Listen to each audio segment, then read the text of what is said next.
আসসালামু আলাইকুম ওয়া রাহমাতুল্লাহি ওয়া বারাকাতুহু ইন্নাল হামদালিল্লাহ ওয়াসসালাতু ওয়াসসালামু আলা রাসূলিল্লাহ ওয়া আলা আলিহি ওয়া আসহাবিহি আজমাইন ক্বালা আল্লাহু আযজা ওয়া জাল্লা ফিল কুরআনিল আযীম আল্লাযীনা হুম ইউরাউন ওয়া ইয়ামনাউনাল মাউন সাদাকাল্লাহুল মাওলানাল আযীম ওয়া সাদাকা রাসূলুহুন নবিয়্যুল কারীম।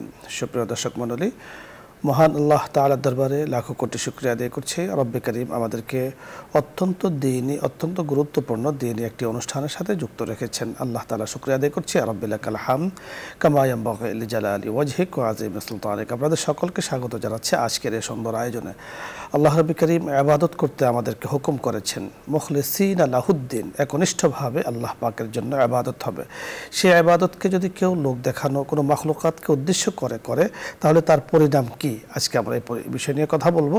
কথা বলার জন্য যিনি আমাদের সাথে যোগ দিয়েছেন বিশিষ্ট ইসলামী চিন্তাবিদ, মিডিয়া আলোচক, সুবক্তা, অত্যন্ত সুন্দর গোছালো আলোচনা করে থাকেন ডক্টর আব্দুল কাদের, অধ্যাপক, ঢাকা বিশ্ববিদ্যালয়। আসসালামু আলাইকুম ওয়া রাহমাতুল্লাহি ওয়া বারাকাতুহু। ওয়া আলাইকুম আসসালাম ওয়া রাহমাতুল্লাহি ওয়া বারাকাতুহু। জি মুহতারাম, কেমন আছেন? আলহামদুলিল্লাহ, আপনি কেমন? আলহামদুলিল্লাহ, আল্লাহ তাআলা ভালো রেখেছেন। ইবাদত একমাত্র আল্লাহ তাআলার জন্যই, যেমনটি কোরআনে কারীমের বিভিন্ন আয়াতে আল্লাহ তাআলা আমাদেরকে জানিয়ে দিয়েছেন। ইভেন সূরাতুল ফাতিহাতেও আল্লাহ তাআলা আমাদেরকে বলে দিয়েছেন ইবাদত শুধু আপনার জন্যই। তার মানে এর দ্বারা বোঝা যায় যে ইবাদত কোনো মাখলুকাতের জন্য হতে পারে না, আর যদি কেউ করে সেটাকে ইবাদত বলে না।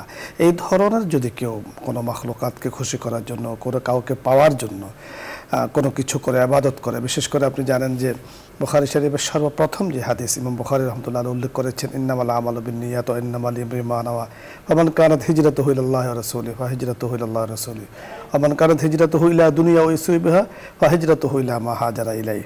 সেখানে আল্লাহ রাসূলের জন্য যিনি হিজরত করেছেন তিনি তো সেটা পাবেন, আর যিনি দুনিয়া অথবা কোনো কাউকে পাওয়ার জন্য হিজরত করেছেন তাহলে সে যা নিয়ত করেছে তাই পাবে। তো এই যে লোক দেখানো ইবাদত, লোক দেখানো কোনো কাজ, এর পরিণাম কি আপনার কাছে আমরা শুনবো। ধন্যবাদ বিজ্ঞ উপস্থাপক, অত্যন্ত চমৎকার একটি বিষয়। কারণ আমাদের সমাজের মধ্যে আমরা অনেকেই ইবাদত করি, কিন্তু ইবাদত কার জন্য করি এটা আমরা আসলে অনেকেই বুঝি না। এমনি আমরা বলি যে আমরা আল্লাহর জন্য ইবাদত করি, এবং ইবাদতটা আল্লাহর জন্যই করা দরকার, এটা আল্লাহ নিজেও বলেছেন। এবং সেটা আমরা দেখেছি কোরআন কারীমে আল্লাহ তাআলা বলছেন, ইন্না সলাতি ওয়া নুসুকি ওয়া মাহইয়ায়া ওয়া মামাতি লিল্লাহি রাব্বিল আলামিন। একজন ঈমানদারের তার সমস্ত সালাত, তার কোরবানি, জীবন এবং মৃত্যু এই সকলই আল্লাহর জন্য। কারণ আল্লাহ তো তাকে সৃষ্টি করেছেন তার ইবাদত করার জন্য, এবং সেই ইবাদতটাও হবে আল্লাহর জন্য। এখন সেই আল্লাহর জন্য ইবাদত না করে কেউ যদি লোক দেখানো ইবাদত করে, আজকে আমাদের ক্যাপশনটা হলো তার পরিণতিটা কি আমরা দেখেছি। তাহলে আমাদেরকে আগে জানতে হবে আসলে রিয়া বা এই লোক দেখানো ইবাদত কাকে বলে। সেটা হলো যে মানুষকে উত্তম চরিত্র দেখিয়ে নিজের অন্তরে মর্যাদা প্রতিষ্ঠিত করা। তার মানে আমি অন্যের কাছে আমি আমার চরিত্রটা ভালো, উত্তম চরিত্র দেখাবো যাতে মানুষ আমাকে ভালোবাসে, আমাকে সম্মান করে, ইজ্জত করে। ইমাম গাজালি রাহমাহুল্লাহ তিনি একটা চমৎকার ডেফিনেশন দিয়েছেন। তিনি বলছেন যে লোক দেখানো ইবাদতের মাধ্যমে নিজের মহত্ব ও মর্যাদা প্রতিষ্ঠা করাকে রিয়া বলে। তার মানে লোক দেখানো ইবাদত, আমি ইবাদত করতেছি আল্লাহর জন্য না, বরং আমি যে সমাজপতি, সবাই নামাজে যাচ্ছে, আমি যদি এখানে বসে থাকি তাহলে এটা কেমন দেখা যায়, এটা লজ্জাস্কর ব্যাপার, তো আমি সেই জন্য নামাজ পড়ছি। আমি যদি নির্বাচন করি তাহলে নির্বাচন করতে হলে আমি যদি হাজি সাহেব না হই মানুষে কি বলবে, তাহলে হাজি সাহেব হাজিটা হয়ে আসে, আবার আমাকে হাজি বলবে, এটাও থাকতে পারে। বিভিন্ন রকমের আমাদের দেশে এই বিষয়গুলো খুব সহজেই হয় বলে এই বিষয়গুলো আমরা দেখি ইমাম গাজ্জালির এই ইয়াটাই সবচেয়ে বেশি সুপ্রতিষ্ঠিত। এখন এর মধ্য দিয়ে কি ঘটে, এর মধ্য দিয়ে এটা আমরা যেটা বুঝি সেটা হলো এই রিয়ার মধ্য দিয়ে এক মানুষকে প্রতারণা করা হয়। তিনটা বিষয় এখানে পাওয়া যায়। একটা হলো রিয়াকারী অন্তরে আল্লাহর ভয়ের চেয়ে মানুষের ভয় থাকে বেশি। সে কিন্তু আল্লাহর ভয়ে ইবাদত করছে না, বলছে মানুষের ভয়ে, যে আমি যদি ইবাদত না করি, নামাজ না পড়ি, রোজা না রাখি তাহলে মানুষ কি বলবে, আমি যদি হজ না করি মানুষ কি বলবে। দুই নম্বরটা হলো সে আল্লাহর কাছে মর্যাদাবান হওয়ার চেয়ে বান্দার কাছে মর্যাদাবান হতে চায়। আল্লাহর কাছে মর্যাদা এটা তার কাম্য না, কাম্য হলো মানুষের কাছে মর্যাদা বার হওয়া। তিন নম্বর হলো এমনকি আল্লাহকে বাদ দিয়ে সে মানুষকে খুশি করার জন্য ইবাদত করে। এই তিনটা বিষয় তাতে কি হয়, তাতে তার মধ্যে একটা মুনাফিকের চরিত্র প্রতিষ্ঠিত হয়। তাকে একজন মুনাফিক হিসেবে সাব্যস্ত করা হয়েছে। যেমন আল্লাহ তাআলা কোরআন হাকিমে যে কথাটি বলেছেন মুনাফিক সম্পর্কে, ইন্নাল মুনাফিকিনা ইউখাদিউনা আল্লাহ ওয়া হুয়া খাদিউহুম, মুনাফিকরা আল্লাহকে ধোঁকা দেয় বরং না, বরং তারা নিজেরাই নিজেদের ধোঁকার মধ্যে তারা পতিত হয়। ওই যে কাওমু ইলা সালাতে কাওমু কুসালা, তারা যখন নামাজে দাঁড়ায় তখন তারা অলসতার দ্বারা দাঁড়ায়, এবং ইউরাউনান নাস, এবং তারা নামাজ পড়ে মানুষকে দেখানোর জন্য। ওলা ইয়াজকুরুনাল্লাহ ইল্লা কালিলা, তাদের অধিকাংশই তারা কি করে না, আল্লাহকে যথাযথভাবে স্মরণ করে না। তো আল্লাহ মুনাফিক চরিত্র যেটা বলেছেন, আমরা দেখি যে এই লোক দেখানো ইবাদত যারা করেন তাদের মধ্যে এই চরিত্রটাই বিদ্যমান। এখন কি হবে যেটা সেটা হলো সেটাও কিন্তু আল্লাহ তাআলা বলেছেন যে ফাওয়াইলুল লিল মুসাল্লিন আল্লাযীনা হুম আন সালাতিহিম সাহুন আল্লাযীনা হুম ইউরাউন। আল্লাহ বলছেন ওয়াইল বা জাহান্নাম ওই সমস্ত মুসল্লিদের জন্য যারা নামাজে অলসতা করে এবং মানুষকে দেখানোর জন্য নামাজ পড়ে। তাহলে টোটাল বিষয়টা আমরা পেয়ে গেলাম যে প্রতারণার আশ্রয় নেয় এই লোক দেখানো ইবাদতকারীরা, তারা মুনাফিক, এবং মুনাফিকের যা চরিত্র টোটাল চরিত্রটাই বিদ্যমান থাকে যারা মানুষকে দেখানোর জন্য ইবাদত করে। এই জন্য রাসূল আকরাম সাল্লাল্লাহু আলাইহি ওয়াসাল্লাম এর ভয়াবহতা সম্পর্কে বলেছেন যে নবীজি বললেন যে আমি আমার উম্মতের মধ্যে শিরকে আসগরের জন্য ভয় পাচ্ছি। বলে সেটা কি? বলে সেটা হলো এই লোক দেখানো ইবাদত।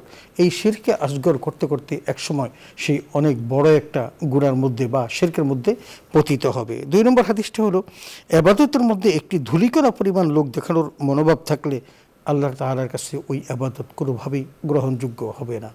3 নম্বরটা হলো যে কিয়ামতের দিন রিয়াকার আবেদকে বিশ্বাসঘাতক হতভাগা বলে ডাকা হবে এবং বলা হবে যে তোমরা যে সমস্ত নেক আমল করেছো সকলেই বিনষ্ট হয়ে গেছে। 4 নম্বর যেটা সেটা হলো কাল কিয়ামতের মাঠে যখন আল্লাহ প্রতিদান দিবেন তখন ওই রিয়াকারী আবেদকে বলবেন যে তুমি যাকে দেখানোর জন্য ইবাদত করেছিলে তার কাছ থেকে পুরস্কার নাও, আমার কাছে তোমার জন্য কোনো পুরস্কার নেই। ঠিক এমনিভাবে অনেকগুলো হাদিস দ্বারা আমরা পাই। যেমন আমরা একটা বুখারী শরীফের বড় হাদিস, সেটা বলা যাবে না, সময় নেই। সেখানে প্রথম আল্লাহ ডাকবেন একজন কারীকে, তারপর ডাকবেন একজন শহীদকে, তারপর ডাকবেন একজন বৃত্তশালীকে। 3 জনকে প্রশ্ন করবেন, তারা যথাযথ উত্তর দিবেন। যে কারী বলবেন যে আমি তো আল্লাহ তোমাকে সন্তুষ্ট করে কারাত পড়ে আসছি। আল্লাহ বলবেন না, আমাকে না, বরং মানুষ তোমাকে কারী ডাকুক, সেই জন্য বলেছো, সেটা তো তুমি দুনিয়াতে পেয়েছো, এখানে তোমার কোনো পাওয়ার কিছু নেই। ঠিক তেমনি শহীদকে বলবে কেন শহীদ হয়েছো? যে তোমার রাস্তায় আমি জীবনটা কোরবান দিয়েছি। বলে যে না, তোমাকে মানুষ কি বলুক যে তুমি খুব সাহসী এবং তুমি খুব যোদ্ধা, সেটার জন্য যা করেছো সেটা তুমি দুনিয়াতে পেয়েছো, এখানে তোমার জন্য আর কিছু নেই। ঠিক তেমনি একজন ধনীকেও বলবে। এমনিভাবে আমরা দেখি যে আল্লাহর কাছে এই রিয়াকারী ইবাদতের কোনো মূল্য নেই।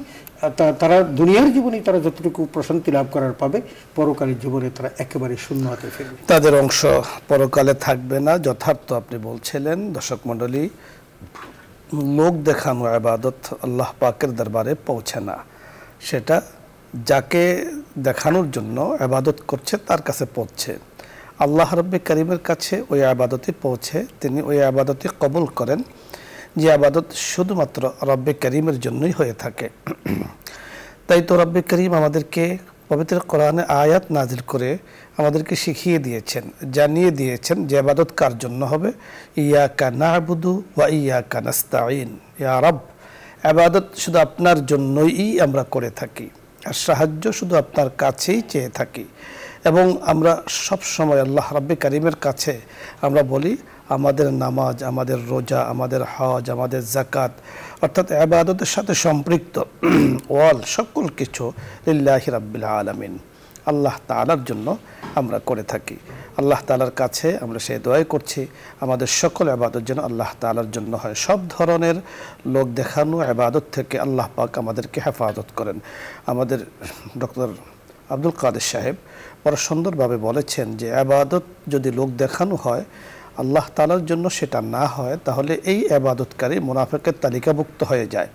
আর মুনাফিকদের তালিকাভুক্ত যিনি হয়ে যান তার সম্পর্কে বলা হয়েছে ইন্নাল মুনাফিকিনা ফিদ দারকিল আসফালি মিনান নার, জাহান্নামের অতল গহ্বরে তাদের ঠিকানা হবে এবং মুনাফিকদের বড় কঠিন পরিণতি সেখানে কিন্তু তাদের জন্য অপেক্ষা করছে। রব্বে কারীম সকলকে হেফাজত করুন এই ধরনের ইবাদত থেকে। আলোচ্য বিষয় নিয়ে যদি আপনাদের কারো কোনো কিছু জানার বুঝার থাকে আপনি প্রশ্ন করতে পারেন, অথবা ইসলামের যে কোনো মাসলা মাসাইল নিয়ে আপনি কোনো প্রশ্ন যদি থাকে করতে পারেন, আমরা চেষ্টা করব কথা বলার জন্য। প্রথমে জেনে আছেন, আসসালামু আলাইকুম ওয়া রাহমাতুল্লাহ। দর্শক নাম বলে পরিচয় দিয়ে প্রশ্ন করুন। ওয়ালাইকুম আসসালাম ওয়া রাহমাতুল্লাহ। হুজুর আমার তিন প্রশ্ন আছে। জি বলুন। সুবহানাল্লাহি আলহামদুলিল্লাহ সুবহানাল্লাহিল আযীম তাই একবার পড়তে হয় নাকি দুইবারে? আর অসুস্থ রোগীর ক্ষেত্রে মাফ হয়। জি আর হুজুর আরেকটি প্রশ্ন, 4 রাকাত নামাজে 2 রাকাতে শুধু ওযু ভেঙে যায়, তাহলে নতুন করে 4 রাকাত করতে হবে নাকি 2 রাকাত? আমরা যতটুকু বুঝতে পেরেছি কথা বলছি, আপনি শুনতে থাকুন। নামাজে 2 রাকাতে ওযু ভেঙে গেলে পরে 2 রাকাত হবে নাকি 4 রাকাত? আমরা বুঝতে পেরেছি, আপনি শুনতে থাকুন।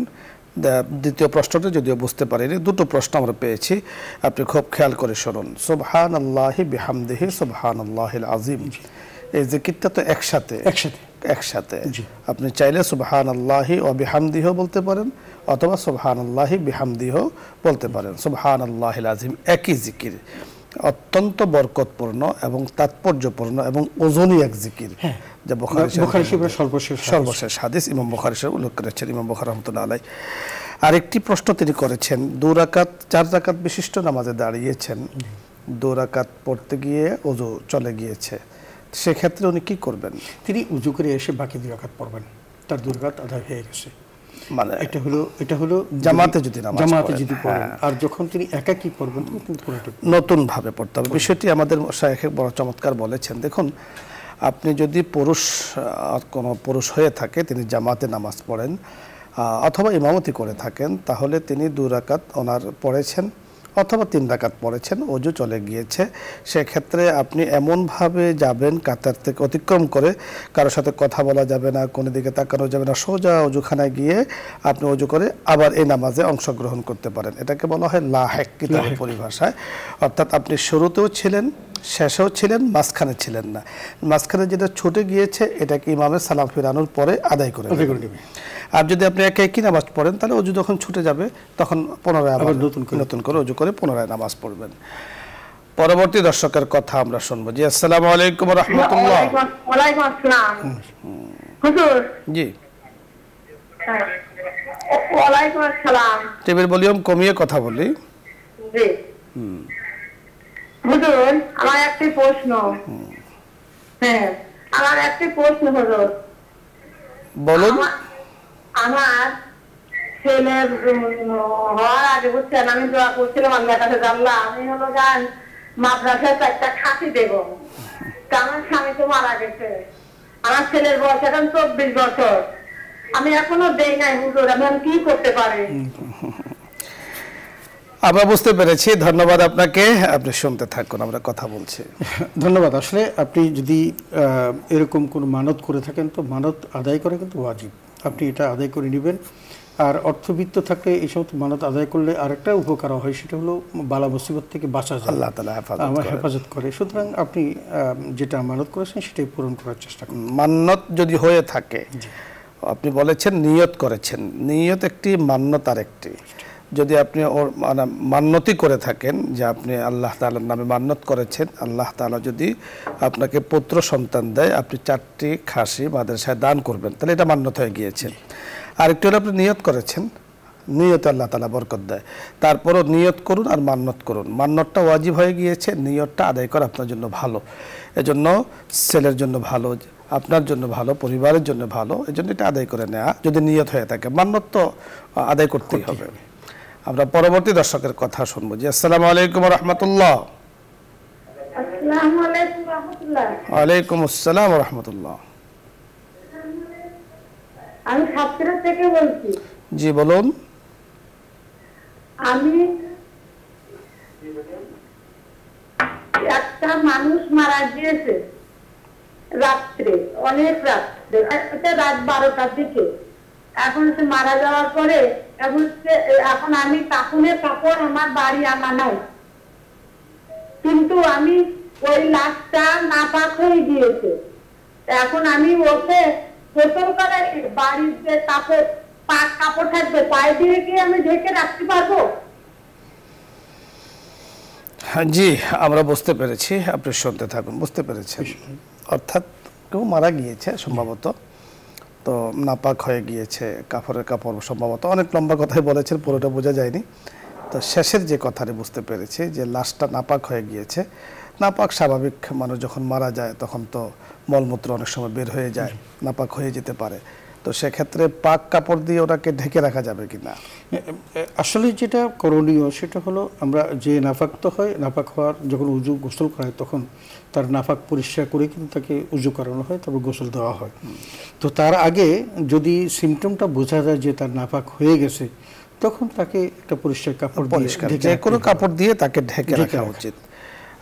আমরা এখানে একটু কথা আমরা অ্যাড করতে চাই যে যা কাপড়, কাফনের কাপড়ের ব্যাপারে মুফতি আনেকেরাম যে বিষয়টি বলেছেন যে কাফনের কাপড়টা কোন মানের হওয়া, লোকটি জীবনে চলেছেন, উনি কোন ধরনের, কিভাবে, কোন স্ট্যাটাস বজায় রেখে উনি চলেছেন, ঠিক ওই মানের কাপড় দিয়ে ওনাকে কাফন করা, এটাও কিন্তু একটা সুন্দর পদ্ধতি। কারণ উনি যখন চলে গেছেন, যখন করতে পারতেন তখন উনি যেটা ব্যবহার করতেন, যে মানের পোশাক, যে মানের বিষয় ব্যবহার করতেন, ঠিক এই মানের কাপড় দিয়া। আর আমাদের দেশে তো হইলো কাফনের কাপড় দেখা যায় দোকানে পাওয়া যায়, হ্যাঁ, এক ধরনের সুতি কাপড় পাওয়া যায়। ভাষা তো লা ইফরাত ওয়ালা তাফরিত, হ্যাঁ, ইফরাত তাফরিত করা, খুব বেশি দামি কাপড়ও না, খুব একবারে নরমালও না। এই হিসেবে ভালো কাপড় দিয়ে দাফন করা উচিত, তো কাফন করারও উচিত। তো আপনি যদি তাকে পরিষ্কার কাপড় দিয়ে ঢেকে রাখতে চান কোনো সমস্যা নেই, আবার নাপাক কাপড়ও ব্যবহার করার দরকার নেই, ভালো একটি কাপড় দিয়ে ওনাকে ঢেকে রাখেন। তবে লাশ যখন হয়ে গিয়েছে, ব্যক্তি যখন মারা যায় তখন তার নামও মানুষ ডাকে না, লাশ হিসেবে তার নাম হয়ে যায়। তো এই লাশকে যত তাড়াতাড়ি কাফন করানো যায়, গোসল করানো যায়, দাফন করা যায় ততই কিন্তু ভালো। সমাধিস্থ করাটা খুবই ভালো, তাড়াতাড়ি, বিলম্ব করা উচিত নয়। আমরা পরবর্তী দর্শকের কথা শুনবো। জি, আসসালামু আলাইকুম রহমতুল্লাহ।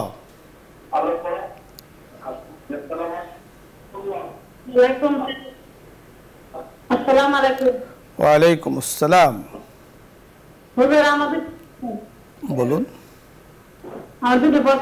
বলুন, আপনার প্রশ্ন বলুন। আমার প্রশ্ন মারা গেছে, মারা গেছে মানুষের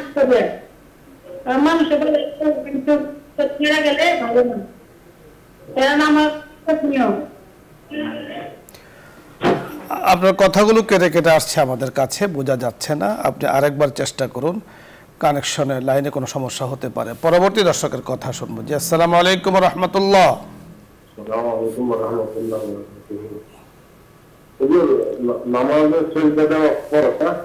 জি, তো সেখান থেকে যদি একটা সাজদা দুটো দিতে বলে মনে করে একটা দেয় নাই, তখন তার পরিবর্তে কি করবে?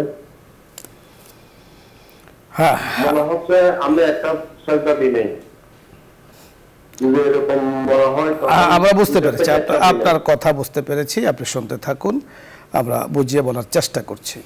ধন্যবাদ। আসলে যদি ফরজ ছুটে যায় তাহলে নামাজে ছুটে যায়, ওয়াজিব ছুটে গেলে সেটাকে সহজ সাজদার মাধ্যমে পরিশুদ্ধ করা যায়, সুযোগ আছে। কিন্তু যদি ফরজ ছুটে যায় তাহলে সেখানে কিন্তু আর সহজত হয় না, আবার নামাজকে পুনরায় পড়তে হয়। যদি আপনি ফাইনাল সিদ্ধান্ত নিয়ে নেন যে আমার সিদ্ধান্ত, আমার একটা সিদ্ধ হয়েছে, আপনি যেমন বলেছিলেন যে আপনি সন্দেহ আছেন যে আমাকে একটা দিয়েছি না দুটো দিয়েছি, এক্ষেত্রে আপনার জন্য যেটা করণীয় যে নামাজটাকে না ছেড়ে আপনি একটা সিদ্ধান্ত নেবেন যে আমি দিয়েছি কি দেই নেই।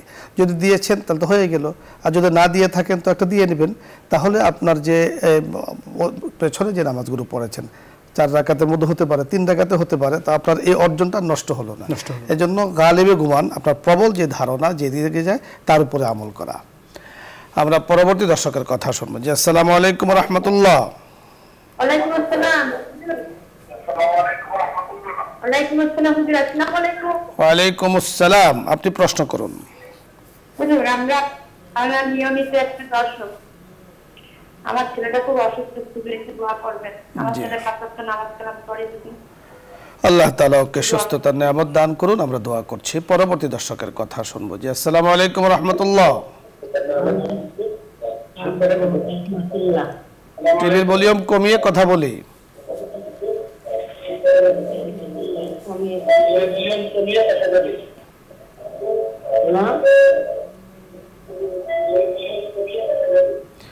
জি, আমরা পরবর্তী দর্শকের কথা শুনবো। আসসালামু আলাইকুম রাহমাতুল্লাহ।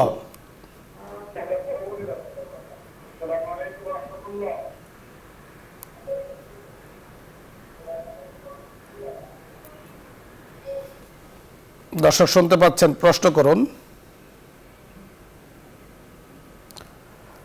ধন্যবাদ, আপনি চেষ্টা করছেন, চেষ্টা করে যান, ইনশাআল্লাহ লাইন পেয়ে যাবেন। পরবর্তী দর্শকের কথা শুনবো।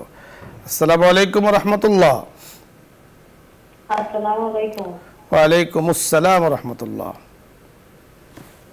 হুজুর, জি। আমার দুটি প্রশ্ন। বলুন। আমার কারেন্ট চলে গেছে, কিভাবে শুনবো হুজুর? এখন শুনুন আমার প্রশ্ন দুটো। একটা হচ্ছে, মুসলমান, আমরা যারা মুসলমান তারা কি গরু কোনদিন জবাই করে খেতে পারবো? আরেকবার বলুন। মুসলমান আমরা মুসলমান জাতি কি কখনো ঘোড়া জবাই করে খেতে পারবো? ঘোড়া ঘোড়া, জি জি বুঝতে পেরেছি। দ্বিতীয় প্রশ্ন বলুন। আরেকটা হলো হুজুর, দুইজন একত্রিত হয়ে টাকা টাকা একত্র করে কোরবানি দিতে পারবো কিনা একজনের নামে? মাছ বাড়াবাড়ি করে নিতে পারবো কিনা? জি বুঝতে পেরেছি, আপনি শুনতে থাকুন, আমরা কথা বলছি। প্রথম প্রশ্নটি বুঝতে পেরেছি। প্রথম প্রশ্ন হলো তিনি ঘোড়ার কথা বলছেন। ঘোড়ার গোস্ত হাদিস দ্বারা স্বীকৃত না যে ঘোড়ার গোস্ত খাওয়া যায়, এটা কোনো হাদিসে পাওয়া যায়নি, সুতরাং ঘোড়ার গোস্ত খাওয়া জায়েজ নেই। আর দ্বিতীয় প্রশ্নটা বোধ হয় উনি যেটা করতে চাচ্ছেন, দুইজনের টাকা একসাথ করে দুইজনের এক নামে কোরবানি দেবে। দুইজনের এক নামে, তবে দুইজনের মধ্যে যে কোনো একজনের আগে সাব্যস্ত হতে হবে কার নামে হবে। যেমন এমনটি হতে পারে, দুই ভাই টাকা দিয়েছেন বাবার নামে কোরবানি, দুই ভাই টাকা দিয়েছেন মায়ের নামে কোরবানি, এই জাতীয় কোরবানি হতে পারে। নফল কোরবানি, কিন্তু ফরজ কোরবানির ক্ষেত্রে একজনকে মালিক বানিয়ে দিতে হবে, যিনি যার উপর ফরজ তিনি করবেন। ভাগাভাগির বিষয় না, ভাগাভাগি হলো কোরবানিটা হতে হবে একজন নামে। যেমন এক শরীকে দুইজনে দেওয়া যায় না, যে আপনি এক শরীক আমরা দুজনে মিলে দিলাম, পরে কোরবানি দিলাম, আপনি অর্ধেক নিলেন আমি অর্ধেক নিলাম, সেটা হবে না। আমি একজনকে মালিক বানিয়ে দিব, ওনার ওয়াজিবটা পূরণ হয়ে যাবে। কোরবানির গোশতটা মেন নয়, পুরোটাই আপনি একজনকে দিয়ে দেন অথবা আপনি নিয়ে নেন, কোনো সমস্যা নেই। কিন্তু মৌলিক হলো যে অবশ্যই একজনকে মালিক বানিয়ে দিতে হবে, এরপরে ওনার পক্ষ থেকে কোরবানিটা হবে, যার উপরে ওয়াজিব। নফল কোরবানির ক্ষেত্রেও আমাদের মুফতি সাহেব বলেছেন যে দুই ভাই মিলিয়ে বাবার নামে একটি কোরবানি দিয়ে দিলে হতে পারে, সেক্ষেত্রে বাবাকে মালিক বানিয়ে দেওয়া হলো, যেটা বাবার পক্ষ থেকে কবুল হবে। পরবর্তী দর্শকের কথা শুনবো। জি, আসসালামু আলাইকুম ওয়া রাহমাতুল্লাহ। ওয়ালাইকুম আসসালাম ওয়া রাহমাতুল্লাহ। আসসালামু আলাইকুম হুজুর। জি ওয়ালাইকুম আসসালাম ওয়া রাহমাতুল্লাহ। হুজুর, আমার দুইটা প্রশ্ন ছিল। জি বলুন। একটা প্রশ্ন হচ্ছে যে নামাজে বলছে চোখ বন্ধ হয়ে যায়, এটা হবে? আর কেউ যদি না পারে, আমার সবাই যদি নামাজ পড়ে, সেটা জোরে জোরে পড়া যায় কিনা দোয়া করলাম। জি বুঝতে পেরেছি। আর একটা প্রশ্ন হচ্ছে যে বিধবা বিধবা দিয়ে যায় নাকফুল বলে, এটা কি করা যাবে কিনা? নাকফুল, জি আমরা যতটুকু বুঝতে পেরেছি কথা বলছি, আপনি শুনতে থাকুন। কোনো কারণে নামাজের মধ্যে যদি চক্ষু বন্ধ হয়ে যায়, নামাজ নষ্ট হয়ে যাবে কিনা? না, চক্ষু বন্ধ হলে নামাজ নষ্ট হবে না। যদি তার ওযু থাকে তার নামাজ নষ্ট হবে না, সে চক্ষু বন্ধ করে নামাজ পড়া যায়। চক্ষু বন্ধ হয়ে যদি ঘুমিয়ে যান, হ্যাঁ ঘুমিয়ে গেলে, তবে ঘুমের মধ্যে কিছু বিষয় আছে। ঘুমটা হলে যদি সে কোনো কিছু কাত হয়ে চিত হয়ে যদি সে ঘুমায়, তখন সেই ক্ষেত্রে উযু ভঙ্গ হয়। এমনি কিন্তু নরমাল ঘুমাইলে ওটাকে ঘুম বলে না, তন্দ্রা বলে। তখন তন্দ্রা বলে। যদি উনি বসে বসে ঘুমান, কিন্তু আবার সেজদায় গিয়ে যদি ঘুমিয়ে যান আর সেটা উযু ছুটবে না, 3 তাসবিহ পরিমাণ থেকে বেশি হয়ে যায়, এখন সেখানে তাসবিহ কি পরিমাণ তার, তবে একবার তাসবিহ পড়লেই তার কিন্তু সেজদাটা আদায় হয়ে গেল। এক কথায় যদি চক্ষু বন্ধ হয়ে যায়, ইচ্ছাকৃতভাবে নয়, অনিচ্ছাকৃতভাবে বন্ধ হলে নামাজ নষ্ট হয় না। আরেকটি প্রশ্ন উনি করেছেন সম্ভবত, যে কেউ যদি তেলাওয়াত করতে না পারে, তো উনি জোরে জোরে তেলাওয়াত করছেন, অর্থাৎ তেলাওয়াতটা উনি ভালোভাবে পারেন না, জোরে জোরে তেলাওয়াত করছেন। তবে সেক্ষেত্রে দুটো জিনিস আছে। একটা হলো যে নামাজগুলোর মধ্যে 5 ওয়াক্তের মধ্যে 2 ওয়াক্ত নামাজ হলো জেহেরি, আর 3 ওয়াক্ত নামাজ হলো জেহেরি, আর 2 ওয়াক্ত নামাজ হলো সিররি, তার মানে গোপন নামাজ। যেমন জোহর এবং আসরের নামাজ হলো গোপন, আর মাগরিব এশা এবং ফজর এটা হলো জোরে পড়া। তো যদি কেউ জেহেরি নামাজকে সেরিরি করে পড়ে সেটা হবে, কিন্তু সেরিরি নামাজ তার মানে গোপন নামাজকে জেহরি করে যদি পড়ে তাহলে কি নামাজ হবে না? হ্যাঁ, ওয়াজিব তরক হয়ে যাবে, মানে আস্তের জায়গায় আস্তে পড়া, জোরের জায়গায় জোরে পড়া, এটা কিন্তু ওয়াজিব তরক হয়ে যায়। তো এখন এখানে যদি উনি মাগরিবের নামাজ জোরে জোরে পড়ছেন আর বাহির থেকে একজন ওনাকে শিখিয়ে দিচ্ছেন, উনি সেখান থেকে সাহায্য নিচ্ছেন, নামাজের ভিতরে বাহিরের লোকের সাহায্য নেওয়াটা এটা কিন্তু জায়েজ নেই, নামাজ হবে না। এই জন্য ওনাকে আগে শিখিয়ে দিতে হবে যে সূরাতুল ফাতিহা এইভাবে নামাজ পড়তে হবে, ওইটা যেন উনি একে একই পড়ান। নামাজে যখন আপনি ওনাকে দাঁড় করে দিলেন তো ওনাকে ছেড়ে দেন ওনার না, কারণ হলো তিনি যদি অন্য কারো সহজে নিতে চান তাহলে নামাজের কনসেন্ট্রেশন থাকবে না, তখন এটা ভেঙে যাবে। আর আল্লাহ তাআলা বলছেন কাদ আফলাহাল মুমিনুন আল্লাযীনা হুম ফি সলাতিহিম খাশিউন। এই খুশুখুদুর সাথে নামাজ যদি না পড়া যায় তাহলে কিন্তু সে সঠিকভাবে নামাজটা আদায় হয় না। আমরা পরবর্তী দর্শকের কথা শুনবো। জি, আসসালামু আলাইকুম ওয়া রাহমাতুল্লাহ।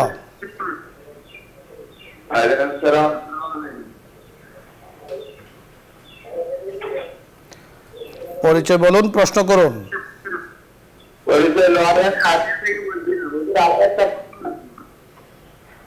জি বলুন, প্রশ্ন বলুন।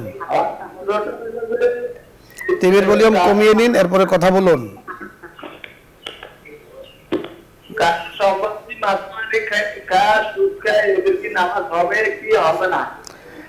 আপনাকে ধন্যবাদ, আমরা বুঝতে পেরেছি আপনি যে প্রশ্নটি করেছেন, বুঝতে পেরেছেন। সুদ যারা খায় এদের নামাজ হবে কিনা? আসলে নামাজ এক ইবাদত আর সুদ খাওয়াটা আরেকটা অপরাধ। সুদের সাথে সম্পর্ক যত রকমের আছে সব কিছু আল্লাহ তাআলা হারাম করেছেন। এই জন্য সুদ গ্রহীতা, সুদদাতা এবং সুদ সাক্ষ্যদাতা সকলকে জাহান্নামে, এদের প্রতি আল্লাহ তাআলা এবং আল্লাহ রাসূলের অভিশাপ আছে, লানত আছে। সুতরাং সুদ থেকে আমাদেরকে বেঁচে থাকতে হবে। আল্লাহ তাআলা কোরআনের কারিমে অনেকগুলো জায়গাতে এবং হাদিস শরীফে অনেকগুলো হাদিসের মধ্যে এই সুদ পরিহার করার জন্য বলেছেন, এবং শাস্তি, ন্যূনতম শাস্তির কথা বলেছেন যে মায়ের সাথে, আপন মায়ের সাথে জেনার সমতুল্য। অতএব সুদ একেবারে বর্জনীয়। তবে সুদের আর ইবাদতের মধ্যে কিন্তু একটু ফারাক আছে। নামাজের মধ্যে সুদখোর নামাজ পড়লে সেটা তার ইবাদত কবুল হবে কিনা সেটা মহান রব ভালো জানেন। তবে আপনি ধারণা করবেন যে উনি সুদেরটা খেয়ে নামাজ পড়ছেন না, উনি আসলে ভালোটা খেয়েই নামাজ পড়ছেন। যিনি নামাজ আদায় করছেন ওনার সম্পর্কে ভালো ধারণা করা চাই। আল্লাহ তাআলা বলেছেন ইন্নাস সালাতা তানহা আনিল ফাহশাই ওয়াল মুনকার, নামাজ সকল খারাপ কাজ থেকে মানুষকে বিরত রাখে। তাহলে নামাজিকে নামাজ পড়তে দিন। যিনি সুদের লেনদেন করছেন, কারবারে যুক্ত আছেন, নামাজ যখন পড়বেন একটা সময় ছেড়ে দিবেন। হ্যাঁ, কারণ নামাজে ওনাকে বিরত রাখছে। এজন্য ওনাকে, কারণ আমরা এক সময় আমরা পড়েছি যে মানুষের কর্মটাকে খারাপ বলো, ব্যক্তিটাকে নয়। হ্যাঁ, পাপীকে খারাপ বলো না, পাপকে খারাপ বলো। কাসমে কবি না, জাতে কবি না। তো এই জন্য সুদ সম্পর্কে আমরা অনেক আলোচনা করেছি। একবারেই নিন্দনীয়, গর্হিত, বর্জনীয় সকল কিছু, এবং এর সাথে যত যুক্ততা আছে সকল কিছু কিন্তু হারাম করা হয়েছে। তো যিনি নামাজ পড়ছেন ওর সম্পর্কে ভালো ধারণা করা চাই। আমরা পরবর্তী দর্শকের কথা শুনবো। জি, আসসালামু আলাইকুম ওয়া রাহমাতুল্লাহ। ওয়ালাইকুম আসসালাম। হুজুর, জি আমার একটা প্রশ্ন ছিল। বলুন। প্রশ্নটা হচ্ছে, আমি একটা সাদকা দিই, হ্যাঁ, সাদকা দিলে আমি জানি না সে সাদকা বয়স বুঝেছে কিনা, এখন কি অবস্থা, আমার সাদকা হয়েছে? জি ধন্যবাদ, আমরা বুঝতে পেরেছি। সাদকা দিয়েছেন মনে হয় খাসি জাতীয়, তো ওটাকে আসলে বয়সে উপনীত হলো কিনা, মানে কোরবানি অথবা জবাইয়ের উপযুক্ত হলো কিনা? আসলে কোরবানির ক্ষেত্রে এই বয়সের বিষয়টা খুব জরুরি। তন্মধ্যে ছাগল, ভেড়া এগুলো তো 1 বছর। তবে ভেড়া সম্পর্কে বলা আছে যদি ভেড়া বা দুম্বা এগুলো যদি দেখতে একটু বড় হয় তাহলে 1 বছর না হলে এগুলো জবাই দেওয়া যায়, কিন্তু ছাগল 1 বছর না হলে দেওয়া যায় না। ঠিক তেমনি গরুরও কথা বলা আছে। তবে উনি যে সাদাকা দিয়েছেন সেই সাদাকাটা যদি নফল সাদাকা হয়, এটার সাথে তার কোনো বয়সের সম্পর্ক নেই, তার সাদাকা। আপনি একদিনের বাচ্চাকেও তো আপনি সাদকা করতে পারেন, কোনো সমস্যা নেই। পারলো এটা আপনি, হ্যাঁ, বড় করবে, সে পালবে, অসুবিধা নেই। আপনি সাদকা করেছেন, সাদকা সওয়াব আপনি পেয়ে যাবেন। পরবর্তী দর্শকের কথা আমরা শুনবো। আসসালামু আলাইকুম ওয়া রাহমাতুল্লাহ। ওয়া আলাইকুম আসসালাম। প্রশ্ন বলুন। এই যে ইশরাকের নামাজ সূর্য ওঠার কতক্ষণ পরে থেকে পড়তে হবে, এই একটা প্রশ্ন। আর 2 নম্বর প্রশ্ন হচ্ছে হুজুর, এই যে ইশরাকের নামাজ, পাঁচের নামাজ, আবের নামাজ, এই যে তো বই পুস্তকের মধ্যে সুন্নত নিয়ে, কিন্তু আপনাদের শুনে যে নকল, একটু বুঝিয়ে বলবেন। আর একটা প্রশ্ন হয়েছে, কালকে আমি খেয়াল করে শুনতে পাই নাই, সূরা কাহাফ কিভাবে পড়তে হবে, এদের পড়া কি কি উপকারী পাওয়া যায় সেটা আমাকে একটু বলে দিবেন। জি, বলে দিব আপনাকে। অত্যন্ত সুন্দর প্রশ্ন করেছেন, ধন্যবাদ। ইশরাকের নামাজ কখন পড়তে হয়? ইশরাকের নামাজ পড়তে হয় সূর্য উদয়ের 18 মিনিট পর অথবা 23 মিনিট, দুইটাই বলা আছে, 18 অথবা 23, এরপরে ইশরাকের নামাজ পড়া যায়। তবে সবচেয়ে সুন্দর নিয়মটা হলো আপনি যেই মুসাল্লায় ফজরের নামাজ পড়েছেন ওখানেই বসে থেকে যদি আপনি এই ইশরাকের নামাজটা পড়তে পারেন, অপেক্ষা করে, অর্থাৎ সূর্য ওঠার 17-18 মিনিট পর্যন্ত অপেক্ষা করে যদি আপনি ইশরাকের নামাজটা একই যায় নামাজে বসে পড়েন, তাহলে আর সওয়াব কিন্তু অনেক বেশি। আরেকটি বিষয় বলেছেন যে এই নামাজগুলোর ব্যাপারে ওনারা বইয়ে পড়েছেন সুন্নাহ। আসলে তো আসলে নিয়তের মধ্যে সুন্নত আছে, সত্যি এটা কিন্তু নফল, সুন্নতে জায়েদা, সুন্নতে জায়েদা, তো এটা সুন্নতে নফল। তবে একটা জিনিস মনে রাখবেন যে ফরজ এবং ওয়াজিবের বাহিরে যা আছে সবই কিন্তু নফল, অতিরিক্ত। তো সেই ক্ষেত্রে আপনি যে কোনো নিয়ত, আপনি আরবি নিয়ত না জানলেও আপনার নামাজ কিন্তু হয়ে যাবে। আপনি যেই সময় যে নামাজ পড়েন সেই হিসেবেই আল্লাহ তাআলা কবুল করবেন, কোনো সমস্যা নেই। সূরাতুল কাহাফ পড়ার নিয়ম, সূরাতুল কাহাফের বিষয়টা সবচেয়ে বেশি উল্লেখযোগ্য বিষয় হলো শুক্রবারের ব্যাপার। সেটা হলো বৃহস্পতিবার সূর্য অস্তমিত হওয়ার পর থেকে শুক্রবার সূর্য অস্তমিত হওয়ার আগ পর্যন্ত এই সময়কালের মধ্যে সূরা কাহাফ পড়তে হয়, এবং এই সূরা কাহাফ পড়লে ওই ব্যক্তি যদি মারা যান তার কবরের আযাব মাফ হয়ে যায়, এমনটি ইয়াতে বলা আছে, হাদিসে বলা রয়েছে। অনেক ফায়দা রয়েছে, এবং সবচাইতে এই সপ্তাহের মধ্যে যদি মারা যায় তো আল্লাহ তাআলা তার জন্য ভালো অবস্থায় আল্লাহ তাআলা তার সাথে সাক্ষাৎ হবে। আরেকটি হলো দাজ্জালের ফিতনা থেকে আল্লাহ তাআলা তাকে বাঁচিয়ে রাখবেন। অনেক বড় ফায়দা, আরো অনেক উপকার রয়েছে। এছাড়া তো প্রতি হরফে 10 করে নেকি তো আপনি পাচ্ছেন। জি জনাব, আপনাকে ধন্যবাদ, চমৎকার সুন্দর আলোচনা আজকে আপনি আমাদের দর্শকদের জন্য উপহার দিয়েছেন। দর্শক মণ্ডলী, আমরা অনুষ্ঠানের শেষ পর্যায়ে আছি। দেখুন, রাসূল আকরাম সাল্লাল্লাহু আলাইহি সাল্লামের একটি হাদিস আপনাদেরকে শোনাতে চাই। যে আল্লাহ রাসূল সাল্লাল্লাহু আলাইহি সাল্লাম বলেছেন, আখলিস দীনাকা ইয়াকফিকাল আমালুল কালিল। রাসূল বলেছেন ইয়াকফিকা আখলিস দীনাকা। আমাদের প্রতিটি ব্যক্তিকে উদ্দেশ্য করে আল্লাহ রাসূল বলেছেন যে তুমি তোমার দ্বীনকে খাঁটি করো, তোমার ঈমানকে, তোমার আমলকে তুমি খাঁটি করো। অল্প আমলেই তোমার নাজাতের জন্য যথেষ্ট হয়ে যাবে। অর্থাৎ আমল যদি আমার কমও হয়, তাহলে সেটা যদি ইখলাসের সাথে হয়, আল্লাহ তাআলার জন্য হয়, তো আল্লাহ তাআলা আমাকে মুক্তি দান করবেন, নাজাত দিবেন, ইহ এবং পরকালে সুখ শান্তি দান করবেন। আর লোক দেখানো ইবাদত অঢেল যদি থাকে, সেটা তো আল্লাহ তাআলার পর্যন্ত পৌঁছছে না। এজন্য আল্লাহ তাআলা আল্লাহ রাসূল সাল্লাল্লাহু আলাইহি সাল্লামের মাধ্যমে যে হাদিসটি আমাদেরকে শুনিয়ে দিয়েছেন, আমরা নিজেদের দিনকে খাঁটি করব, এবং কোরআনের উপরে আমাদের আমল হচ্ছে। কোরআনে কারীমের মধ্যে বারবার বলা হয়েছে যে তুমি একনিষ্ঠ হয়ে আল্লাহ তাআলার জন্য ইবাদত করা। আল্লাহ পাক আমাদেরকে সেই তৌফিক দান করুন। ভালো থাকুন, সুস্থ থাকুন। আগামী দিন বিকেল 5টায় চোখ রাখুন নিউজ 24-এর পর্দায় ইসলাম আমরা, আপনাদের প্রিয় অনুষ্ঠানটি দেখার জন্য। সকলকে ধন্যবাদ। আল্লাহ তাআলা আমাদের সকলকে মাফ করে দিন। এখন দেওয়া হবে দরুদ ইস্তেগফার পাঠ করি। اللهم صل على محمد وعلى آل محمد كما صليت على إبراهيم وعلى آل إبراهيم إنك حميد مجيد. اللهم بارك على محمد وعلى آل محمد كما باركت على إبراهيم وعلى آل إبراهيم إنك حميد مجيد. أستغفر الله ربي من كل ذنب وأتوب إليه. لا حول ولا قوة إلا بالله العلي العظيم. اللهم آمين. ربنا ظلمنا أنفسنا وإن لم تغفر لنا وترحمنا لنكونن من الخاسرين. ربنا أفرغ علينا صبرا وثبت أقدامنا وانصرنا على القوم الكافرين. آمين. رب اغفر لي ولوالدي وللمؤمنين يوم يقوم الحساب. آمين. رب ارحمهما كما ربياني صغيرا. ربنا هب لنا من أزواجنا وذرياتنا قرة أعين وجعلنا للمتقين إماما اللهم ارحمنا فإنك خير الراحمين اللهم ارزقنا فإنك خير الرازقين রব্বুল আলামিন এই সুন্দর অনুষ্ঠান আসরের নামাজের পর থেকে এই পর্যন্ত আল্লাহ যা কিছু আলোচনা হলো আল্লাহ মেহেরবানি করে এই আলোচনাগুলোকে তুমি কবুল করে নাও রব্বুল আলামিন যা কিছু আলোচনা করলাম আল্লাহ মেহেরবানি করে ভুল ত্রুটি ক্ষমা করে দিয়ে বাকি সবটুকু তোমার হাবিব মুহাম্মাদুর রাসূলুল্লাহ সাল্লাল্লাহু আলাইহি ওয়াসাল্লামের রওজা মুবারকে পৌঁছায়া দাও तमाम अंबिया कराम सिद्दीकीन शुहदा सालिहीन तमाम सहाबा कराम तबीन तबे ताबीन उलमा मुतक़द्दिमीन मुताखिरीन का राफ़ा के पहुँचाया दाओ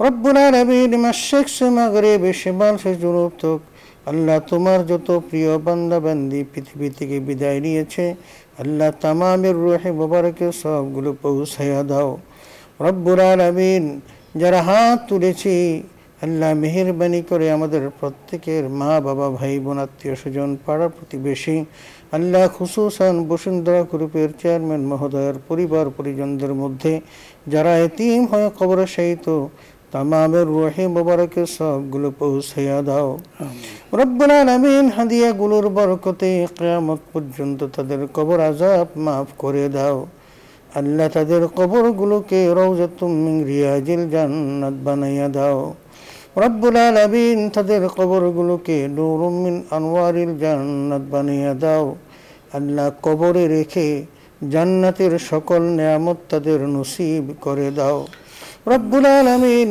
কবর হাসর মিজান ফুলসিরাত পার করে সকলকে জান্নাতুল ফিরদাউসে পৌঁছায়া দাও রব্বুল আলামিন বসুন্ধরা গ্রুপের আল্লাহ প্রত্যেকটি প্রতিষ্ঠানকে তারাক্কি দান করো আল্লাহ চেয়ারম্যান মহোদয়কে আল্লাহ মান ও সম্মান ইজ্জতের সাথে বেঁচে থাকার তৌফিক দিয়া দাও আল্লাহ যেই প্ল্যাটফর্ম তৈরি করে আল্লাহ দ্বীনের খেদমত করতেছে মাওলা গো এই দ্বীনের সকল খেদমতকে তুমি কবুল মঞ্জুর করে দাও আল্লাহ তাকে হায়াতে তৈয়বা দান করো সকল প্রকার বিপদ আপদ বালা মুসিবত থেকে হেফাজত করো আল্লাহ তাকে সুস্থতার হায়াত দান করো রব্বুল আলামিন যারা হাত তুলেছি আমাদের সাথে যারা দেশ বিদেশ থেকে হাত তুলেছে মেহেরবানি করে আমাদের প্রত্যেকের জীবনের গুনাহগুলো মাফ করে দাও আল্লাহ অতীতের সকল ভুল ক্ষমা করে দিয়ে বাকি জিন্দেগীর জন্য হেদায়েত নসিব করে দাও আল্লাহ যে পথে তুমি এবং তোমার রাসূল সন্তুষ্ট সে পথে চলার তৌফিক দাও সুবহানা রাব্বিকা রাব্বিল ইজ্জাতি আম্মা ইয়াসিফুন ওয়া সালামুন আলাল মুরসালিন والحمد لله رب العالمين